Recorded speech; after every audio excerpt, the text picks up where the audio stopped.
Salve, salve, senhoras e senhores, meninos e meninas, garotos e garotas, jovens discentes, professor Luciano, geografia, e hoje vamos estar discutindo a estrutura étnica e trabalhar o pensamento da diversidade cultural, conflitos e a vida em sociedade. Hoje nós vamos estar discutindo um pouquinho sobre como o país, o nosso Brasil ainda, tem muita dificuldade em lidar com o diferente, tem muita dificuldade ainda em lidar com o contraditório, tem limitações em deliberar com suas diferenças. É lógico que,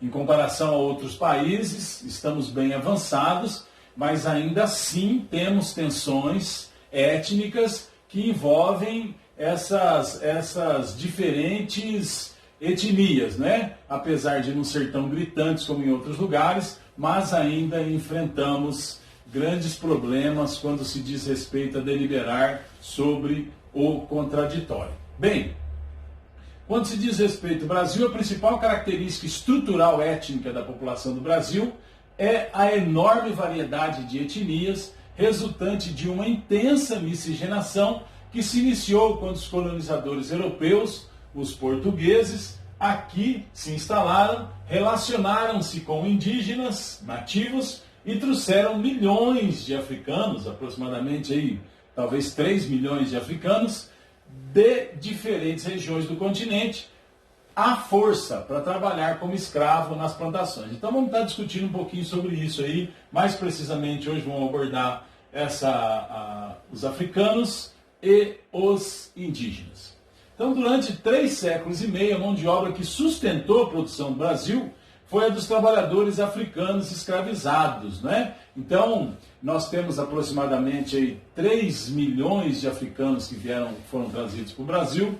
Eles atuaram basicamente no trabalho na cana-de-açúcar, eles trabalharam na mineração do ouro e eles trabalharam no cultivo do café, assim como também vamos discutir um pouquinho já do povo indígena. Então, no dia 13 de maio de 1888, chegou ao fim o trabalho escravo no Brasil, com a declaração da lei de Eusébio de Queiroz, 1850, que proibiu o tráfico de escravos. Começa a acontecer o quê? Começou a acontecer a imigração para o Brasil, se intensificou, não é?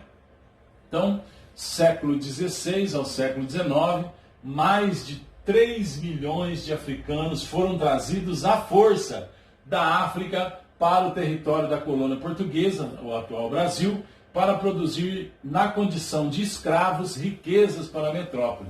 Entre as diversas atividades econômicas em que foram obrigatoriamente engajados, como eu disse, cultivo da cana-de-açúcar, especialmente entre os séculos XVI e XVIII, até XVIII, no Nordeste, a mineração de ouro, sobretudo no século XVIII, e o cultivo de café, século XIX, ambos no Sudeste do país.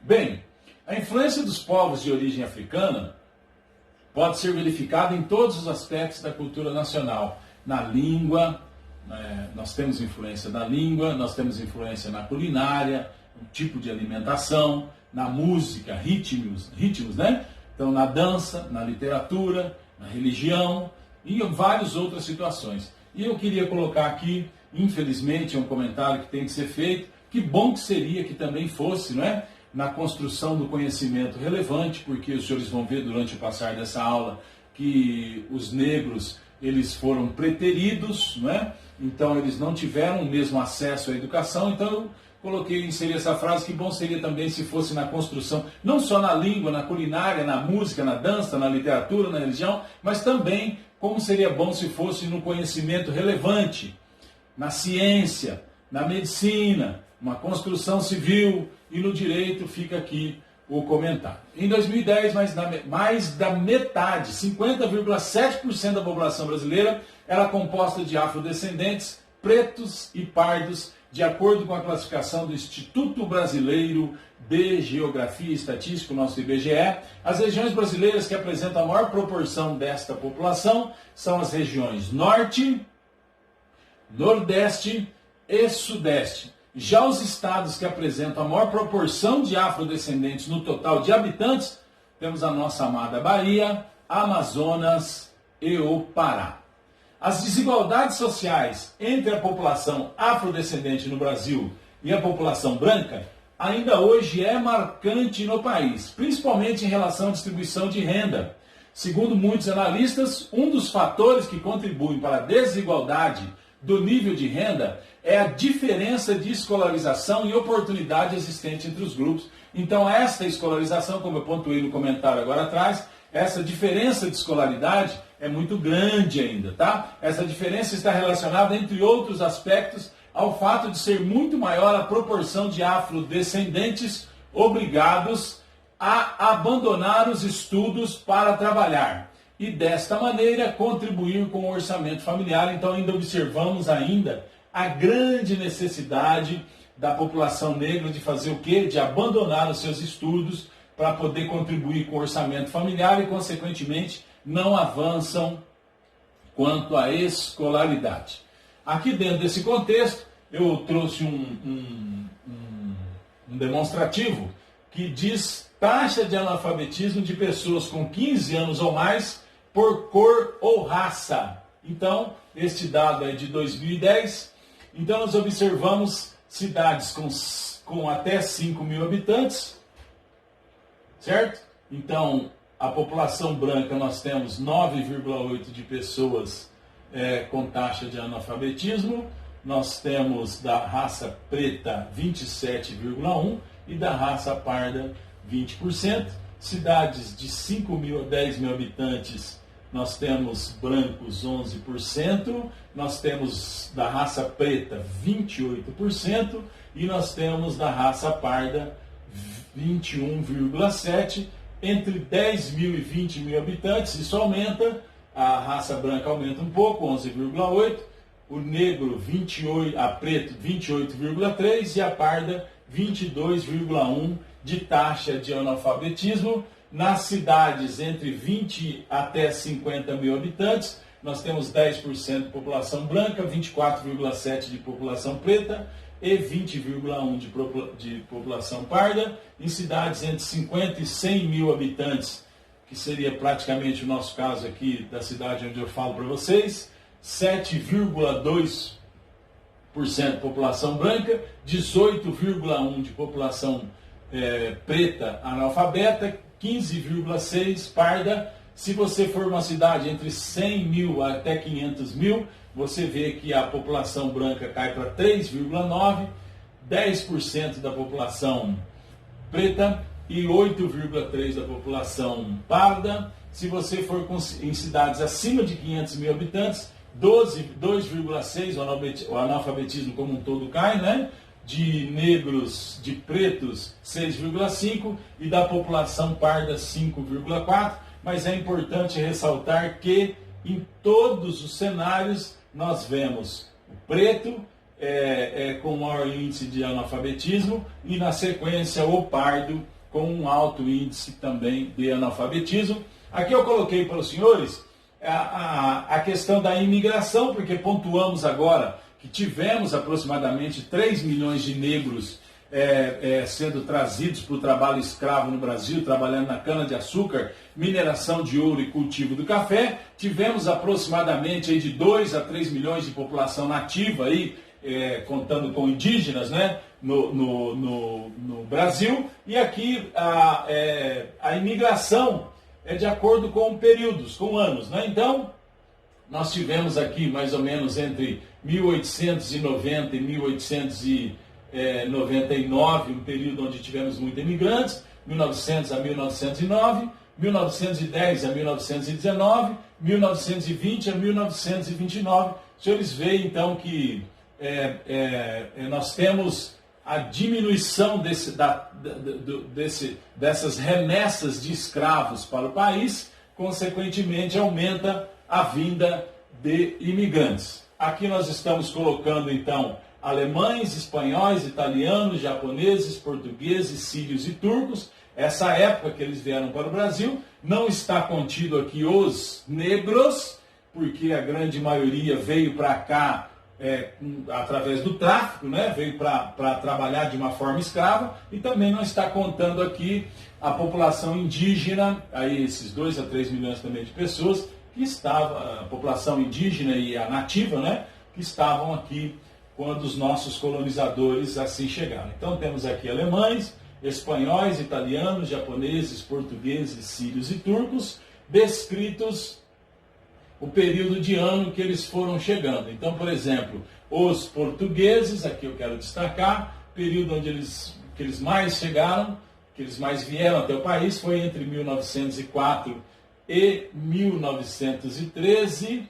Aqui também os espanhóis, entre 1904 e 1913. Gostaria de colocar para os senhores aqui a população brasileira por cor, autodeclarada. Então, nós temos essa pesquisa feita pelo IBGE e é perguntada qual é a sua cor, né? E a pessoa se declara, então, se ela é preta, é parda, é amarela, é indígena, é branca, não é? Então, hoje nós temos esse dado de 2010, a população branca com 47,73%, a população parda com 43,13%, nós temos pretos 7,61% e a cor amarela, indígena e sem declaração, que ficam em torno, esse percentual, em torno de 1,53%.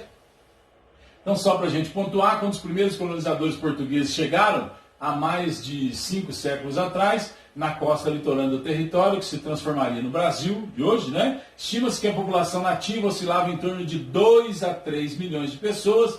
Essa população integrava um número muito grande e bastante diferenciado de grupos étnicos e falava cerca de aproximadamente 1.300 línguas diferentes. O processo de colonização realizado pelos portugueses resultou da morte de um número muito grande desses indígenas, certo? Que aconteceu em decorrência de inúmeros fatores. Por exemplo, esse processo de dominação, a utilização da arma de fogo, muitos que não cediam à cultura que estava sendo imposta para eles, na realidade, era lhes tirada a vida, e as doenças transmitidas pelos colonizadores. Então, essa chegada dos colonizadores também trouxe doenças com eles. Tá? Então, a população indígena no Brasil, em 2010, era de aproximadamente 800 mil, cerca de 0,4% da população como total. Os senhores se lembram que no começo desse trabalho nosso agora, dessa aula, eu comentei que a população nativa, estima-se que ela era em torno de, lá na chegada dos portugueses, entre 2 a 3 milhões de pessoas. A maior parte dessa população vive aonde? Essa população indígena. Em 683 terras indígenas distribuídas em 215 sociedades que falam cerca de 180 línguas diferentes. A FUNAI também registra 77 referências sobre a existência de grupos de índios não contatados no país e um número expressivo de grupos que estão requerendo o reconhecimento de sua condição. Bem, dando sequência que estamos discutindo, né, sobre a estrutura étnica, a diversidade cultural, conflitos e a vida em sociedade, discutimos um pouquinho, né, sobre os negros, aproximadamente esse tráfico de negros, 3 milhões de trabalhadores que foram trazidos ao Brasil para trabalhar nas canas-de-açúcar, mineração de ouro e o cultivo de café, esses indígenas, a população nativa, indígenas, que estavam aqui aproximadamente em torno de 2 a 3 milhões de pessoas, não é? E viemos discutindo durante esse trabalho, sobre essa nossa aula, a estrutura étnica e essa diversidade cultural. Então agora eu gostaria de prosseguir com vocês, fazendo um exercício para fixação do conteúdo aqui discutido. Diz assim o enunciado: sobre a população negra brasileira, assinale a alternativa incorreta, tá? Nós temos 5 alternativas e tem uma que está incorreta, mas eu quero vir discutindo um pouquinho com vocês. Diz assim, então, a A pode ser que esteja correta, então, né? É para a gente marcar a incorreta. Vamos ver se a A está correta? As melhorias no acesso à educação formal também não foram capazes de acabar com a desvantagem na escolaridade dos negros em relação aos brancos. Enquanto em 2006, a maioria dos brancos estava matriculado no ensino médio com idade adequada para o curso, apenas 37,4% dos negros estavam no mesmo patamar. Então esta pergunta, na realidade, essa resposta, na realidade, ela está correta, né? As melhorias de acesso à educação formal também não foram capazes de acabar com a desvantagem entre negros e brancos. A letra B diz assim, vamos ver se ela está correta, porque é para a gente marcar a incorreta, não é? Os índices de escolaridade, renda e pobreza da população negra registraram melhoras entre 96 e 2006, mas as condições de vida continuam ainda inferiores às dos brancos do país. Esta resposta também está correta.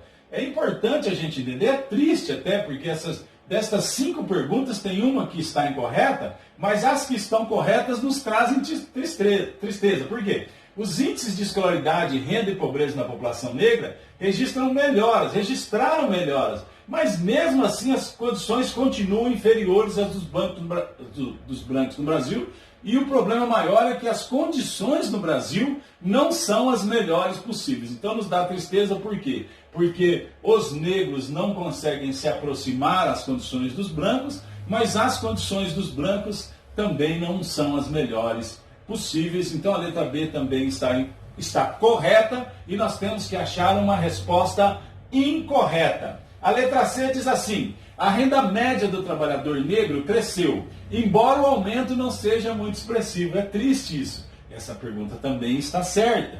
Então a renda do negro cresceu, mas ainda não é expressiva. Mesmo com este crescimento, a discrepância é grande. Os brancos ainda vivem com quase o dobro de renda mensal per capita dos negros. Então, como eu disse, são respostas que estão corretas, nos trazem tristeza, porque realmente a renda do negro cresceu, ainda existe um espaço da renda do branco, mas o que acontece? A renda do branco ainda não é uma renda legal, ainda não é uma renda adequada para uma vida digna ainda, né? E ainda sempre lembrando de uma coisa importante, né? Aqui nós estamos discutindo de um país que, infelizmente, não é, com a terceirização da atividade econômica, da população economicamente ativa, ou seja, então nós temos tendo um desemprego estrutural. Então nós tivemos uma diminuição dos trabalhos do setor primário, né, na agricultura em particular, no setor de produção de commodities. Então nós tivemos uma diminuição, também pela mecanização, nós tivemos uma diminuição do setor secundário que trabalha essa matéria-prima aí, vamos usar o termo indústria, e nós tivemos um aumento do setor terciário, a terciarização, né, dessa população economicamente ativa, mas nós observamos o quê? Trabalhos que as pessoas estão trabalhando em trabalhos que não exigem uma certa especialização. Nós estamos dizendo de trabalhos onde as pessoas não têm os seus direitos trabalhistas respeitados, nós estamos dizendo de subempregos, com alta jornada de trabalho, com equipamentos de proteções individuais não adequados. Então a letra C também está correta.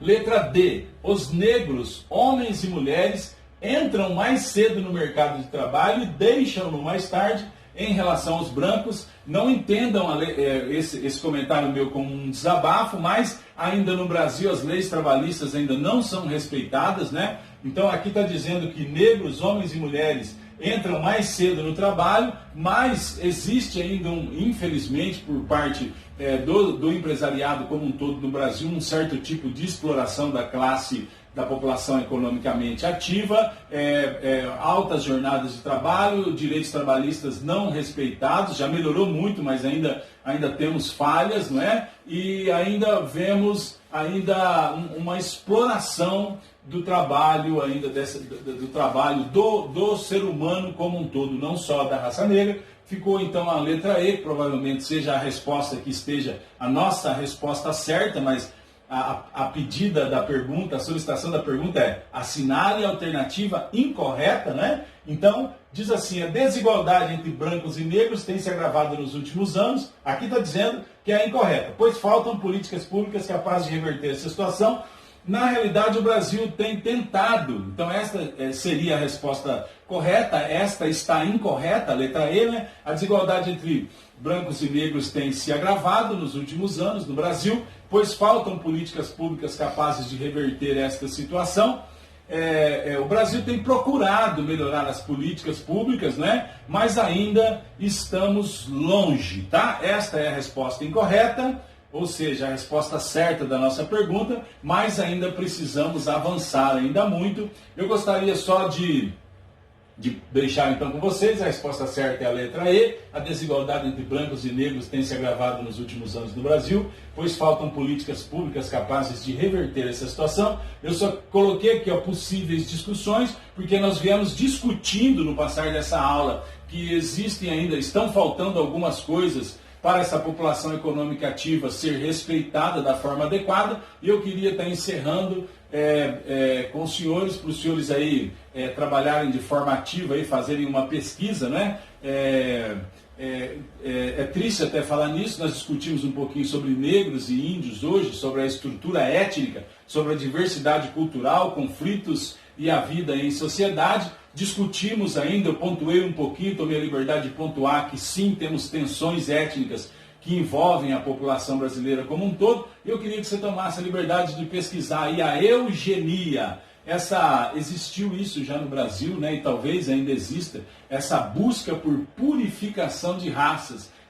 Essa história começa em 1914, eu coloquei aqui, faculdade, 4 pontinhos, para você pesquisar aí depois e ler um pouquinho sobre o que foi isso, essa eugenia, ou talvez o que seja isso, essa visão de purificação de raça que aconteceu ou talvez ainda aconteça no Brasil. Muito obrigado e até mais.